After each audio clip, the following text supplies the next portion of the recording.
It's not a closed border. You can only close it by having the resources to secure it and also have the systems in place. This administration did not step up and respond in an appropriate way, and that opened the door, and that sent the signal that it is an open border. So Arkansas's Governor Asa Hutchinson there on a ride-along with Texas state troopers. That was last night, and he took a moment to, kind of express the fresh criticism now that he has for President Biden's immigration policies and the chaos at the southern border. He's not alone in all this. Now a group of Republican governors is headed to survey the situation for themselves, due there tomorrow. They're going to renew their calls for President Biden to do something about what's unfolding there. However, Texas Governor Greg Abbott is not waiting for the White House. He's preparing the state National Guard along the border as the steady stream of migrants is not slowing down. He's going to send them there. Look at them. They're readying. People who live and work in the area are fed up. I feel it's the fault of the president. They felt that they had been promised by the president that they would become United States citizens. It's been mounting bit by bit. It's not just a thing that happened like over the course of just 1 week. Done nothing. Zero. Zilch. They must feel abandoned. I want to bring into focus now former acting ICE director Tom Homan, Fox News contributor. Tom, literally, it must feel to them that no one is hearing their cries for help inside the White House. No, you said it right, Harris. They have been abandoned. So have the men and women of the Border Patrol. They've been abandoned. The Secretary won't admit it's a crisis why these men and women are working their butts off 24/7. The president had his first speech said, Border Patrol would watch children dying of starvation on riverbanks, did nothing about it. These are men and women in green, patriots, American citizens that saved over 8,000 lives this year. Children drowning in the river or people abandoned in the desert. One thing I want to say, though, is to look at this, the bottom line is the Trump administration handed President Biden the most secure border in my career, which spans 35 years. I worked for 6 presidents. Illegal immigration down 83%. Most secure border I've ever seen. Why would any incoming president want to come in and tear it down?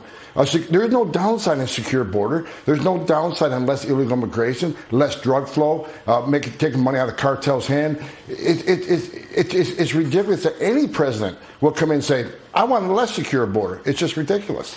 6 presidents, 35 years, and this is the worst you've ever seen it. And yet we hear from the Border Patrol Chief Rodney Scott, who was booted, saying this about terror threats at the border. So the topic's even bigger. Let's watch. We have nation-state threats. We have terrorist threats we can't get into in this type of a forum, but they're real, they exist, and they want to come across that border. Statistically, it always includes rapists, murderers, potential terrorists, every single year. To think that there's not just as bad or worse people and those getting away would be naive. Tom, I have to think in your 35 years as you describe them, this is what you're talking about by the worst you've ever seen it. Yeah, I'm glad Roddy's a good friend of mine. He's an American patriot. I've been saying since I've been on this network almost 3 years that an open border means terrorists is vulnerable to terrorism.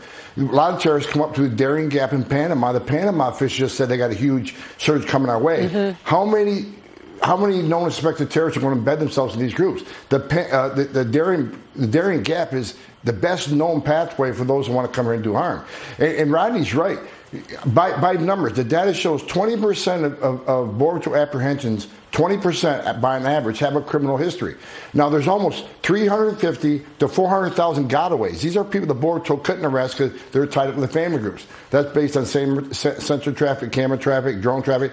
So if you got 400,000 gotaways and you say 20% of that, I'm not a mathematician. That's like 80,000 criminals that might have crossed the border and not been stopped. So this border is vulnerable. It's vulnerable to fentanyl, 92,000 overdose deaths in this country. An open border is a national security crisis, and I'm glad Rodney Scott's speaking out. You mentioned the situation with Panama, and one thing that President Trump had at the time were all these deals in the Northern Triangle countries, so on and so forth.